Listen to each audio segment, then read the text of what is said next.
Magandang hapong sa'yo, kasamang Tony. Kasi ko na kung nag-request ko sa agency ha. Oo. Nag-open ka ng ano mo. Oo.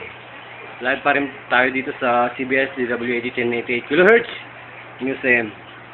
Napakaganda ng ating ibibigay na paksa ngayon, kasamang Tony. Sapagkat may isang tagariyan sa Mindanao na kung saan hindi na makaya ng kanyang doktor na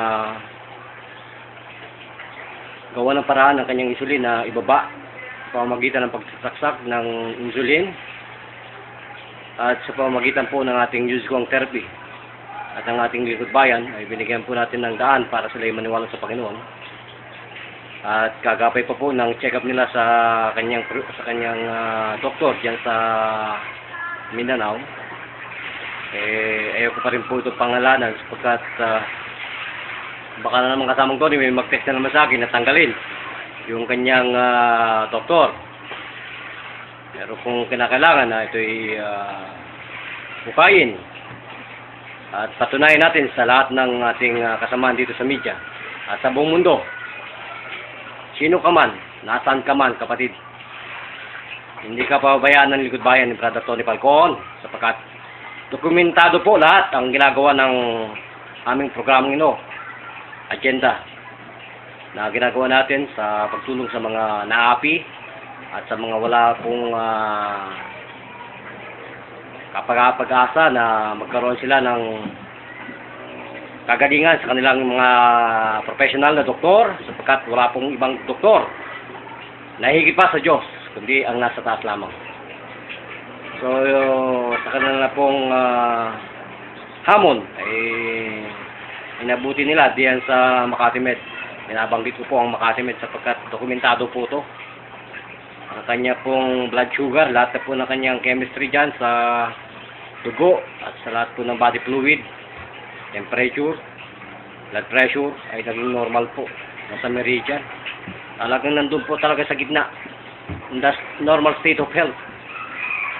So, kung sino po sa inyo ang naghahanap ng kalunasan sa tunay na Diyos, nandito po ang inyong abang likod, si Brother Jun, na nagsasabi, nasa ating pong katawan ng Panginoon.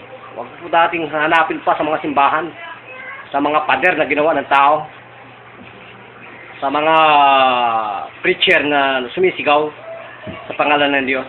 Kayo po ang tahanan ng Panginoon. Walang dili ba? Tayo po na nasa katawan natin. Kaya po nga, makikita natin kasamang Tony na kung saan ni isang kamay sa internet wala man lang makapagbigay ng ganitong patutuo sa ating ginagawa lingkod bayan na nagtatalumpati at nagpapakita ng ganitong mga himala. Sapagkat kung kayo po ay pinili ng Panginoon sa kisap mata, pwede natin pagalingin ng isang sakit. Ito po ay kalakip lang po ang pananampalataya ng isang tao. Kung ang nagpapagamot po ay walang pananampalataya sa tao, ayun po ay katulad ng isang kahoy na patay na kahit na diligan mo po ng yebe na yelo ay hindi po mabubuhay. Nasa ating po mga katawan ang ating kalunasan, wala po sa ibang tao. At masasabi ko lang po, ang diabetes po ay binibigyan ng wakas si Brother Jun at sinasabi po sa pagtatalumpating na to na ang katibayan po ay nasa inyong lingkod bayan. Yan po kung gusto nyo pong humamon sa sinasabi ko. Sino ka man, nasaan ka man, kapatid, nakahanda akong ibigay sa iyo ang katotohanan ng ito. Talamak na po ang pagpapatotoo ng ating lingkod bayan sa lahat po ng panig ng kapuluang ito ng Pilipinas hanggang sa buong mundo po ay binibigay ko po ang kapangyarihan na aking napag-aralan sa aking master. Ngunit sa pag-aaral ko po, ang masasabi ko lang, hindi ang master ko nagpapagaling po. Ang katawan po ng tao na sarili ninyong paniniwala at pananampalataya sa may kapal ang nagpapagaling. So ang hamon pong ito ay binabalik ko muli sa inyong lahat.